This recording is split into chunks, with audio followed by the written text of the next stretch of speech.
Is there a big difference between a $6,000 recording chain and a $160 recording chain? Well, I'm going to let you be the judge of that as we compare these two setups. And here's the link where you can download the raw tracks for your own critical listening. The $160 setup is an ISK vibrato microphone going into a Behringer UMC 204 recording interface. And the $6,000 setup is a Telefunken TF11 FET microphone going into a Cranbourne Audio EC2 preamp going into a Metric Halo ULN8 recording interface.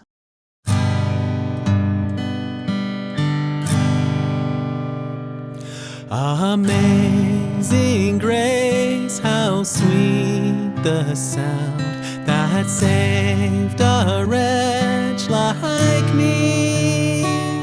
I once was lost, but now am found, was blind, but now I see.